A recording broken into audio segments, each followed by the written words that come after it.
Hey guys, and welcome to the first State of Manga and Comics Anime Opinions page. My take on the animation industry in general here in the United States and in Japan, mostly in Japan, and pretty much how it works. So, as some of you might know, Japan is really popular for its anime, especially in the manga and anime community. It's one of the top things that people love to watch. And so, what tends to happen is that there are many studios that open up, huge studios in Japan that open up, and it's so cheap over there that even cartoons and stuff that are made here in the States, United States, the finishing touches, the actual animation and stuff, is done in Asian countries in like China, Korea, North Korea, um, Japan.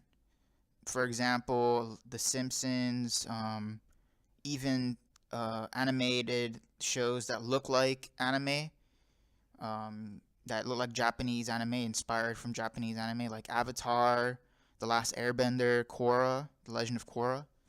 All of those were done in North Korea. I'm sorry, not North Korea, South Korea. And so the industry there is really big, and the reason they do it, especially here in the States, the reason why they outsource a lot of their work is because it's cheaper there, and so they save a whole bunch of money by outsourcing to these countries that pretty much are paying their animators like crap wages to do these things. So think of all your favorite animes like Naruto and uh, Bleach, Hunter x Hunter, all of those animes. Like the people there, usually the ones that are actually making the frame by frame animations, they tend to be hardly getting paid anything, pretty much. And especially in Japan, this is from Cartoon Brew. It's an article. And this guy here, Henry Turlow, he's pretty much he worked in in the Pirate Studios, and he did some of the Naruto.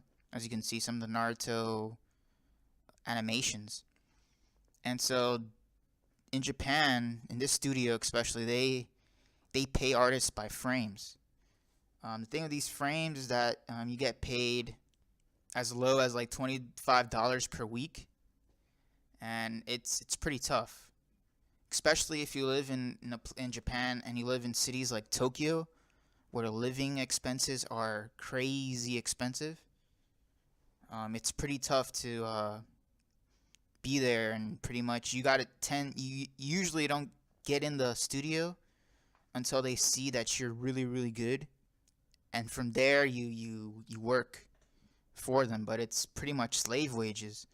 Uh, as you could see here, let's just be clear: it's not a tough industry. It's an illegal, harsh industry. They don't pay you even remotely minimum wage. They overwork you to the point where people are vomiting at work and having to go to the hospital for medicine. Like, you read that and it's like, this is crazy.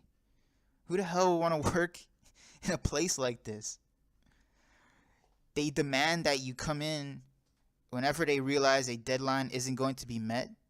That probably means about a month and a half of nonstop work without a single day off. And then you will be allowed to go back to your regular 6-day work weeks of 10-hour days. No one talks or gets lunch together or anything. They just sit and work in complete silence, seem uninterested in changing this.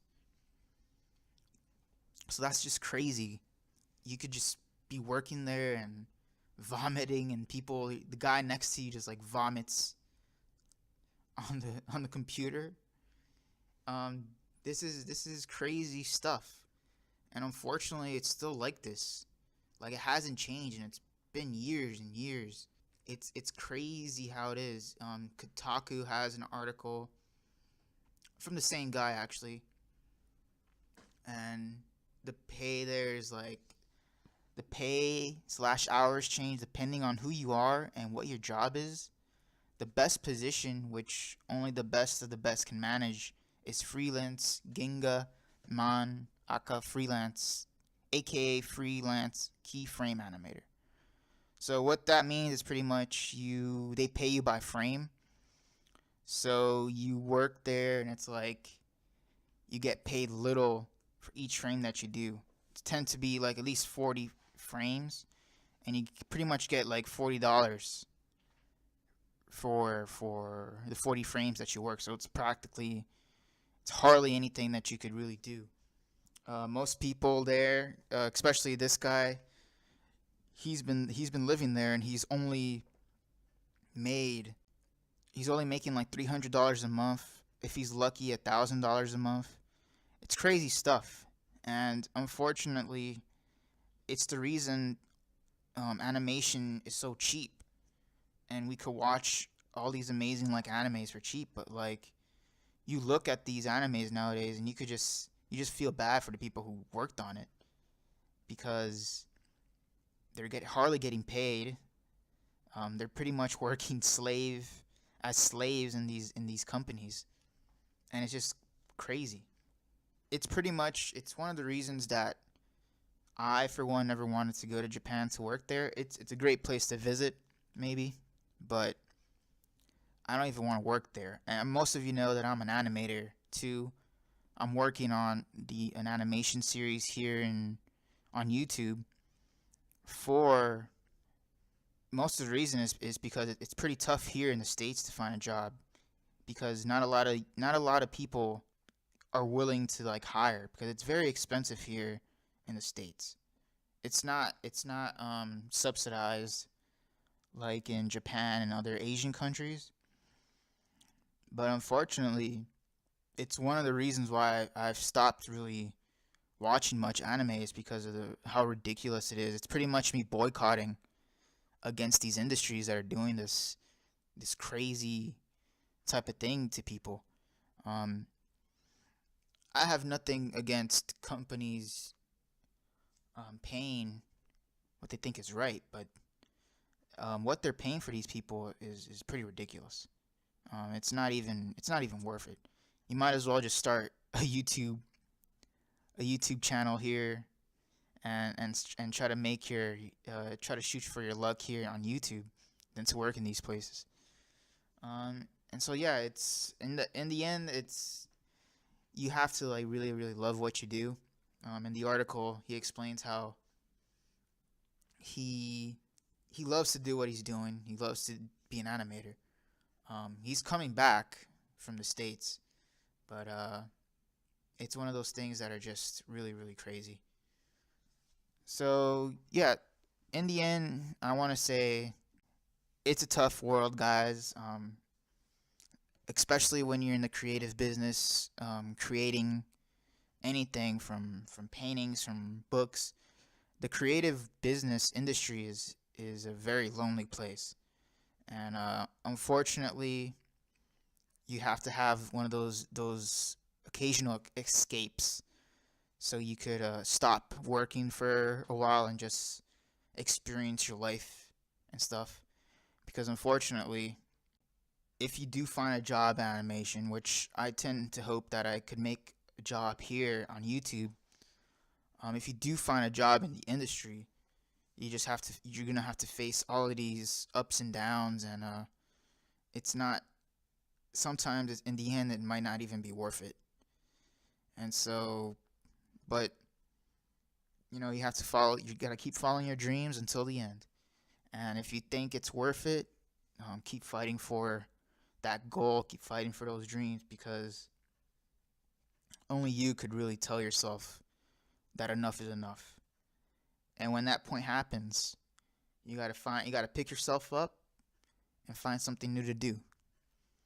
Because if you stop and you just pretty much waste the rest of your life, you're not gonna be fulfilling your potential, and you want to do something that's great, and then start a YouTube channel. Um, Start something so you could put some effort into it, and maybe make something big out of it. But yeah, these in the end, I just want to say these companies are crazy in Japan. It makes sense why it's outsourced, but it's outsourced at the cost of pretty much people's lives. So I guess my ending message to you guys would be: the next time you watch an anime, it'd be interesting to see how it was made. Try to maybe look at a behind the scenes video just to see how tough these people have to go through. Thanks for watching. Please subscribe if you liked what you see.